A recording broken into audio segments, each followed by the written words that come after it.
Hey everyone, so this is Anirudh, founder of Code and Debug, and welcome to one of the most advanced Python DSA course available on YouTube and Zero to Hero का course आपको पता ही होगा. So कहीं पे भी advance मैं इसलिए कह रहा हूँ क्योंकि you won't find anything इतना इन डेप्थ कोई भी आपको Python DSA आपको सिखा रहा हो. ओके सो इसको छोड़ते हैं, नेक्स्ट वाले क्वेश्चन पे स्टार्ट करते हैं, which is search in rotated sorted array 2.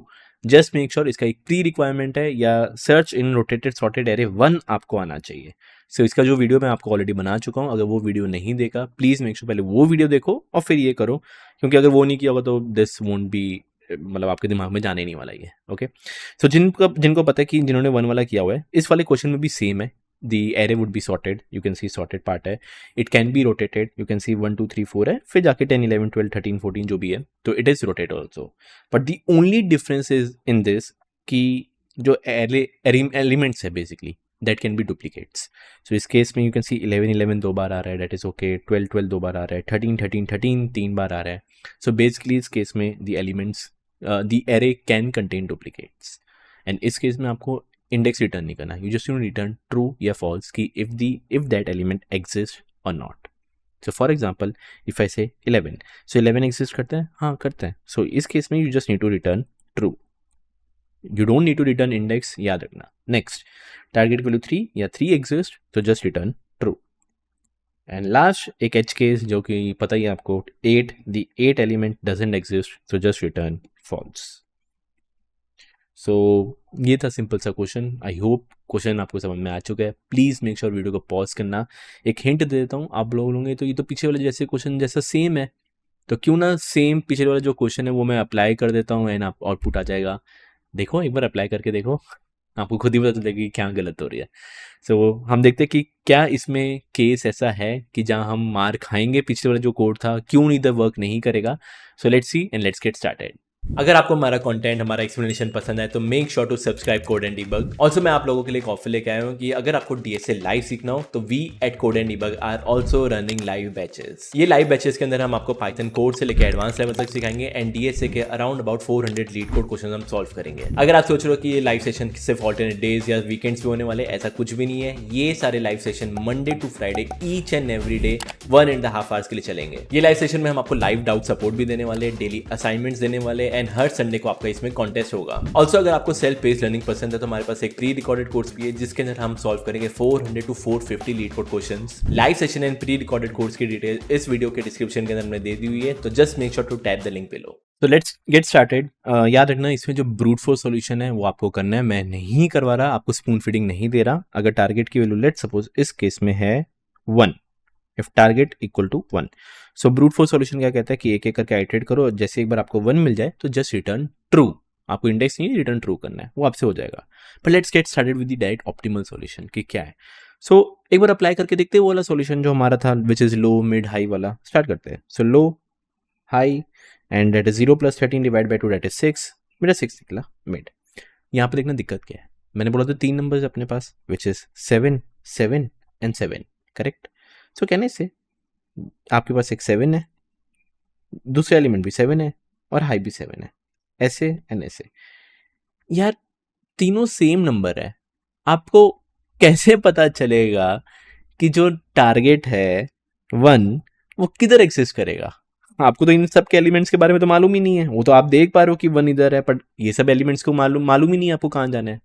सो यहाँ पे हम कह सकते हैं कि अगर डुप्लीकेट एग्जिस्ट करते हैं, जो कि इस केस में 1 2 3 4 7 7 7, फिर यहाँ पे भी 7 7 7 7 दिया हुआ है एंड यहाँ पे इधर 7 है, इधर 7 है, इधर 7 है. सबसे पहला स्टेप क्या था, आइडेंटिफाई द सॉर्टेड पार्ट. यार बट ये 7 to 7 जा रहा है, ये भी 7 to 7 जा रहा है, तो इधर तो मैं कंफ्यूज हो गया हूँ यार कि किधर जाऊँ. और वो पीछे वाला कोड तो इधर अप्लाई कर ही नहीं सकते एंड पीछे वाला लॉजिक भी अप्लाई नहीं कर सकते. कोड तो क्या है, लॉजिक भी नहीं अप्लाई होगा क्योंकि इधर आई कांट आइडेंटिफाई कि किधर होगा. चलो अगर आप बोलते हो ये 7 to 7 है, हाँ सर ये पार्ट सॉर्टेड है. अगर ये पार्ट सॉर्टेड है, आपको कैसे पता चलेगा कि 1 इसके अंदर होगा. दूसरी बात, ये 7 to 7, ये भी 7 to 7 जा रहा है, तो आपको कैसे पता चलेगा कि यहाँ पे इसके अंदर 1 होगा.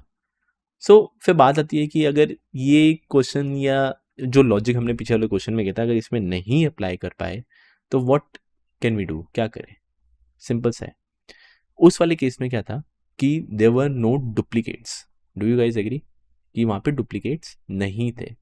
तो इस केस में भी क्या करो, कैन आई अगर मैं डुप्लीकेट हटा दूँ, मतलब पूरे एलिमेंट्स में से डुप्लीकेट नहीं हटाना, मेरे को अगर पता चल गया ये 7 है, ये 7 है और ये 7 है, ये तीनों 7 7 7 आ रहे हैं, कहने जैसे अगर इनमें से इन तीनों नंबर में से एक भी नंबर अलग हो जाए, एक भी नंबर, सो फॉर एग्जाम्पल इसको मैं बोल देता हूँ 3 अगर ये होता, तो तब क्या मैं वो मेरा पुराना वाला लॉजिक अप्लाई कर सकता था? हाँ यार, ये देखो ये 3 to 7 जा रहा है, अगर ये 3 to 7 है मतलब ये पार्ट प्रॉपर सॉर्टेड है, 3 to 7 जा रहा है। सो मेरे को बस चेक करना है मेरा 1 इसके अंदर लाई करेगा या नहीं करेगा, तो क्या वो फिर पीछे वाला लॉजिक अप्लाई हो पाएगा? हाँ हो पाएगा। बट उसी केस में अगर ये तीनों नंबर सेम ना हो तभी वो पीछे वाला लॉजिक अप्लाई होगा। सो कैन आई से लेट मी ट्राई इन तीनों नंबर को इक्वल ना करने की, एक बार ट्राई करके देखते हैं। वो कैसे करेंगे? सिंपल सा है, सबसे पहले मिड पे आते हैं 7, पहले चेक कर लो क्या 7 7 के इक्वल है, नहीं है। फिर उसके बाद आपने देखा ये भी 7 है, ये भी 7 है और ये भी 7 है, एंड यू नो ये 7 इस 1 के इक्वल नहीं है, तो सिंपल आपसे पूछूंगा तो क्या ये और ये एलिमेंट आपके कुछ काम के है?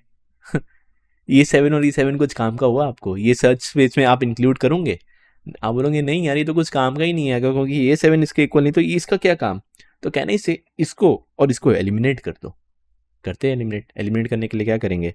बस लो की वैल्यू +1, हाई की वैल्यू -1, ये हुआ। वापस चेक करते हैं, मिड निकालेंगे, ये 1, ये 12, 12 + 1 divide by 2 that is 13 divide by 2, mid भी आपका निकलेगा 60 सेम ही निकलेगा। चेक करते हैं क्या 7 1 के इक्वल है? नहीं है। एंड फिर आपने चेक किया यार भाई साहब ये 7 और ये 7 ये फिर भी इक्वल है। अगर ये इक्वल आ रहे तो इसका मतलब ये 7 और ये 7 कुछ काम के नहीं है। अगर ये कुछ काम के नहीं है क्या करो? एलिमिनेट कर देते हैं। तो कहने से लो की वैल्यू +1, हाई की वैल्यू -1। नेक्स्ट वापस मिड आपका ये निकलेगा, चेक करना ये 7 1 के इक्वल है, नहीं है, दैट मीन्स ओके। बट अगर आप देखोगे इनमें से तीनों नंबर अब इक्वल नहीं है, ये 7 है, ये 7 है और ये 5 है। तो can I just say identify the sorted part? अगर आइडेंटिफाई द सॉर्टेड पार्ट करता हूँ, इस 7 से लेके 7 तक जा रहा है, तो मतलब मैं कह सकता हूँ माइट बी पॉसिबल इसके बीच में सब 7 7 7 7 7 7 7 हो, उसके अलावा तो और कोई केस है नहीं। तो इसका मतलब कहने से ये मेरा सॉर्टेड पार्ट है। And if this is my sorted part, check करो क्या 1 इसके अंदर लाइक करेगा? नहीं, नॉट पॉसिबल कि इसके अंदर लाइक करे। और इसके अंदर अगर नहीं लाइक करेगा तो कहने से इस वाले पार्ट को एलिमिनेट कर दो, या बेसिकली अब ये पुराने वाला क्वेश्चन ही हो गया। कहने से दिस कि जो पुराना वाला लॉजिक है सेम इधर अप्लाई कर दो। तो अगर ये पार्ट एलिमिनेट कर देंगे तो कहने से low is equal to mid +1, mid आपका कुछ ही निकलेगा 11 + 7 18 9। एंड फिर वही सेम चीज़ जो पुराना वाला था, ये 1 है, ये 3 है, ये 5 है, जो पिछला लॉजिक था सेम अप्लाई कर दो। तो बस ये वाले क्वेश्चन में ही हमारा मेन टारगेट यही था कि अगर आपके बाई चांस 3 नंबर इक्वल निकल जाए, so make sure try to eliminate them. This अगर निकल जाए तो make sure to eliminate them. अगर आप इनको एलिमिनेट करोगे तब एक ना एक टाइम आएगा कि ये तीनों नंबर में से कोई ना कोई एक अलग हो जाए, एंड फिर we can apply that our same logic. And if you start writing the code for this, code में पहले थोड़े थोड़े मैं चेंजेस कर देता हूँ। फर्स्ट ऑफ ऑल, अगर nums of mid equal to target मिल जाए, इसका मतलब मेरे को एलिमेंट मिल गया, सो आपको मिड रिटर्न नहीं करना, you just return true. Next, अगर एलिमेंट नहीं मिलता don't return -1, return false. Next step, जैसे ही वो चेक कर लिया कि मिड अगर मेरा इसके इक्वल नहीं है, सो सबसे पहले मेरे को ये चेक करना है कि क्या ये nums of low, nums of mid और नम्स ऑफ हाई सेम तो नहीं है। So can I just say if nums of low is equal to nums of mid and is equal to nums of high, अगर ये equal है सो इस case में क्या करूंगा, इनको एलिमिनेट करना है। तो low is equal to mid +1 and high is equal to, sorry, low is equal to low +1 and high just -1। So low plus equal to 1, high minus equal to 1। And आगे मत बढ़ जाना क्योंकि मैं नहीं आइडेंटिफाई कर सकता कि सॉर्टेड पार्ट है या नहीं। सो मेक श्योर ये अप्लाई मत कर देना कि सॉर्टेड है या नहीं, आप बस क्या लिख दो, कंटिन्यू। तो कंटिन्यू क्या करेगा, ये नीचे वाली लाइन रन नहीं करेगा, वापस ऊपर चले जाएगा एंड वापस विल स्टार्ट 7 7 7। चेक करे 1 के इक्वल नहीं है, अगर नहीं है फिर उसने चेक किया कि ये 7 7 7 इक्वल है, हाँ अगर है, लो +1 हाई -1। तो इस केस में लो +1 हाई -1, फिर continue, it won't run this, वापस ऊपर जाएगा, चेक करेगा एंड फिर जो हमारा पुराना लॉजिक था it will keep on repeating and repeating and repeating. I hope you got to know कि क्या सॉल्यूशन इसका हो सकता है, क्या नहीं हो सकता। And now if I talk about the time and space complexity for this, ध्यान से देखना। ऑन एन एवरेज केस, मान के चलो कोई भी इक्वल नहीं है, सब यूनिक एलिमेंट्स है, सारे के सारे यूनिक है, जो हमारा पिछले वाले क्वेश्चन में था। सो कहने से ऑन एन एवरेज केस हमारा बाइनरी सर्च लग सकता है, so that is O of logarithmic of N.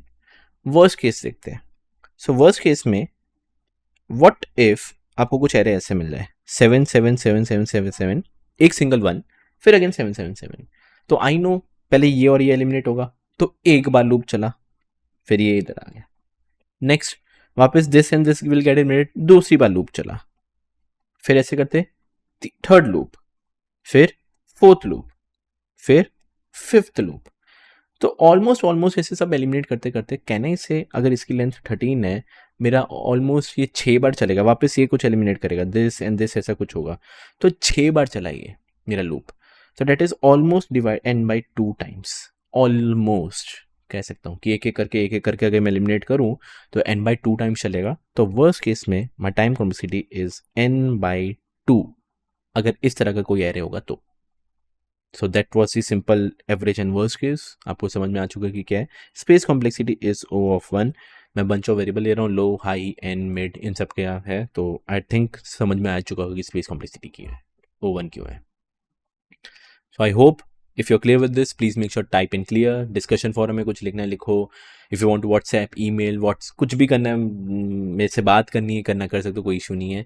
मिलते हैं नेक्स्ट लेक्चर के अंदर, जहाँ पे हम थोड़े और बाइनरी सर्च के रिलेटेड क्वेश्चन देखेंगे।